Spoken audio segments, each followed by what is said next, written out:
കൂടുതൽ വാർത്തകളും വീഡിയോകളും കാണാൻ ഈ ചാനൽ സബ്സ്ക്രൈബ് ചെയ്യുക. കൂടെ ബെൽ ബട്ടൺ അമർത്തുക. Please subscribe our channel. നമസ്കാരം. എല്ലാ മാന്യ പ്രേക്ഷകർക്കും എൻ്റെ വിനീത നമസ്കാരം. നമ്മൾ ഒരുപാട് പേര് വന്ന് ചോദിക്കാറുണ്ട്. കാര്യം എന്താണെന്ന് ചോദിച്ചു കഴിഞ്ഞാൽ, എനിക്ക് വാഹനം മേടിക്കാൻ പറ്റുന്നില്ലല്ലോ, ഞാൻ പൈസ എടുത്ത് ബാങ്കിലിട്ടിരിക്കുന്നു, അല്ലെങ്കിൽ മറ്റു കാര്യത്തിന് വേണ്ടി ചിലവഴിക്കുന്നു, എന്നിട്ട് പോലും ഞാൻ നോക്കിയിട്ട് പോലും എനിക്ക് വാഹനം കിട്ടുന്നില്ല. എന്തുകൊണ്ടാണ് ഈ വാഹനം കിട്ടാത്തത്, അല്ലെങ്കിൽ എന്തുകൊണ്ടാണ് വാഹനം ലഭിക്കാത്തത് എന്ന് അവർ തന്നെ ഒന്ന് ആലോചിച്ച് നോക്കണം. എന്തുകൊണ്ട് ഇത്രയും നാൾ കഷ്ടപ്പെട്ടു ഞാൻ ബാങ്കിലിട്ടിരിക്കുന്ന പൈസ എടുത്ത് വാഹനം മേടിക്കാൻ നോക്കുന്നു, വാഹനം മേടിക്കാൻ തടസ്സം. ഒന്നിലും വീട്ടിലോട്ട് വഴി കാണത്തില്ല, അല്ലെങ്കിൽ അന്യ വീട്ടിൽ കയറ്റിടേണ്ട ഒരവസ്ഥ ഉണ്ടാകുക. ഇങ്ങനെയൊക്കെ ഓരോ തടസ്സങ്ങളുണ്ടാകും. അല്ലെങ്കിൽ മറ്റൊരു വാഹനത്തെ കയറി എന്തെങ്കിലും ചെറിയ ചെറിയ അപകടങ്ങളുണ്ടാകുക. അപ്പോൾ വീട്ടുകാർ പറയും ഇപ്പം വാഹനം എടുക്കേണ്ട, ഇപ്പം മോശമാണ്, ഇപ്പം അപകടം ഉണ്ടായതേ ഉള്ളൂ. ഇങ്ങനെയൊക്കെയുള്ളൊരു വിഷയം. വാഹനത്തിനൊരു യോഗമുണ്ട്. അത് ചില ആൾക്കാർ കൊച്ചു പിള്ളേർക്ക് പോലും ചിലപ്പോൾ ഒരു 3-4 വയസ്സ് കഴിയുമ്പോൾ വാഹനത്തിന് യോഗമുണ്ട്, വാഹനം കിട്ടും. ആ കൊച്ചു കുട്ടിയുടെ അച്ഛനും അമ്മയ്ക്കും ആയിരിക്കും അത് പ്രയോജനം ഉണ്ടാകുന്നത്, ഇല്ലേ?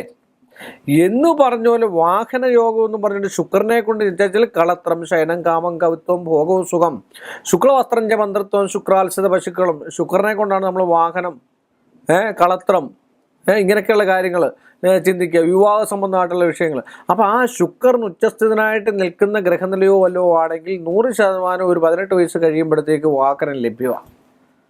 ആ ശുക്രൻ നീചത്തിലോ വല്ല നിന്നിട്ട് മറ്റ് ഗ്രഹങ്ങൾ വീക്ഷിക്കുകയാണെങ്കിൽ അപകടങ്ങളും ദുരിതങ്ങളൊക്കെ ഉണ്ടാകുക.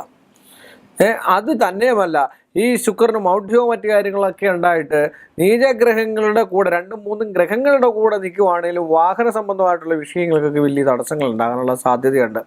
പിന്നെ 2 കുടുംബ സംബന്ധമായിട്ടുള്ള കുഴപ്പങ്ങൾ. കുടുംബ സംബന്ധമായിട്ട് ഇപ്പം എന്താ പറയുക, ഒരാൾക്ക് വാഹനയോഗം ഉണ്ട്, ഒരാൾക്ക് വാഹനയോഗം ഇല്ലയെന്ന് വിചാരിക്കുക. അപ്പോൾ ഒരു വാഹനയോഗം ഇല്ലാത്തവരുടെ കൂടെ താമസിച്ചെന്ന് പറഞ്ഞാലും വാഹനം അവിടെ പിന്നെ ഉണ്ടാവില്ല. അപ്പോൾ അതുകൂടെ പ്രത്യേകം ശ്രദ്ധിക്കണം. കാര്യം ഒരാൾക്ക് വേണ്ടി മാത്രം. അപ്പോൾ എനിക്ക് വാഹനയോഗമുണ്ട്, എനിക്ക് വാഹനയോഗം ഉണ്ടല്ലോ ജ്യോത്സ്യരെ, എനിക്ക് ഇതുവരെ എൻ്റെ വീട്ടിൽ വാഹനം ഉണ്ടാകുന്നില്ല, ഞാൻ ആകുന്നതായിട്ടുള്ള കഷ്ടപ്പെടുന്നുണ്ട്. അപ്പോൾ മറ്റൊരാളിൻ്റെ ഗ്രഹം, അതാണ് നമ്മൾ കുടുംബ പ്രശ്നമായിട്ടല്ല കുടുംബകാര്യമായിട്ട് നോക്കണമെന്ന് പറയുന്നത്. അപ്പോൾ അങ്ങനെ നോക്കിക്കഴിയുമ്പോൾ ആ ആളിനൊരു വാഹനത്തിനുള്ള യോഗം ഇപ്പം ഇല്ല. അപ്പോൾ അതുകൊണ്ടാണ് ആ വാഹനം അവിടെ കയറി വരുന്നത്. അപ്പോൾ തന്നെ ഒന്ന് താമസിച്ച് നോക്കുക. ആ തന്നെ താമസിച്ച് നോക്കുക, 100% വാഹനം കയറി വരും. പിന്നെ എല്ലാത്തിനും തടസ്സം പറയുന്ന ആൾക്കാരാണ്. അതൊരു പൊതു സ്വഭാവമുള്ള ചില ആൾക്കാരുണ്ട്. ഒരു കാപ്പി കുടിക്കാൻ തുടങ്ങിയാൽ പറയാൻ വേണ്ടാന്ന് പറയും. ഒരു റേഡിയോ മേടിക്കാൻ തുടങ്ങിയാൽ പറയാൻ വേണ്ടാന്ന് പറയും. ഒരു TV മേടിക്കാൻ പറഞ്ഞു കഴിഞ്ഞാൽ ഉടനെ തടസ്സപ്പെടുത്തും. ഈ പിന്നെ വാക്കുകൊണ്ട് നാക്കുകൊണ്ട് അത് തന്നെയല്ലേ മന്ത്രം എന്ന് പറയാം. അതന്നെ ഒരു ശാപമാണ്. എന്തെങ്കിലും ഒരു തുടക്കം വരുമ്പോഴേ നമ്മൾ മുടക്കുന്നതായിട്ടുള്ളൊരവസ്ഥ ഉണ്ട്. അപ്പോൾ നമ്മളെന്ത് ചെയ്യേണ്ടി? അപ്പോൾ നമുക്കത് ലഭിക്കാനായിട്ട്, ഏതെങ്കിലും രീതിയിൽ ലഭിക്കാനായിട്ട് ഈശ്വരനെ പരമാവധി വിളിക്കുക. അത് തന്നെയല്ല, യച്ഛന്ത സാമൃഗ്യം എന്ന് പറയുന്നൊരു യന്ത്രമുണ്ട്. ഈ യച്ഛന്ത സാമൃഗ്യം എന്ന് പറയുന്ന യന്ത്രം ഇട്ട് കഴിഞ്ഞാൽ അങ്ങനെയുള്ള തടസ്സങ്ങളോ ദുരിതങ്ങളോ എന്തെങ്കിലും നമ്മളിലോ നമ്മുടെ കുടുംബത്തിലോ നമ്മുടെ ഭൂമിയിലോ ആ ഗൃഹത്തിലോ ഉണ്ടെങ്കിൽ ആ വാഹന സംബന്ധമായിട്ടുള്ള ദോഷങ്ങളും ദുരിതങ്ങളും ഒക്കെ മാറിക്കിട്ടാനുള്ള സാധ്യതാവസ്ഥ വളരെ കൂടുതലാണ്.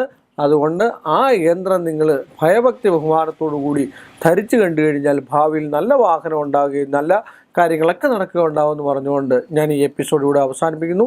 നന്ദി, നമസ്കാരം. കൂടുതൽ വാർത്തകളും വീഡിയോകളും കാണാൻ ഈ ചാനൽ സബ്സ്ക്രൈബ് ചെയ്യുക. കൂടെ ബെൽ ബട്ടൺ അമർത്തുക. Please subscribe our channel.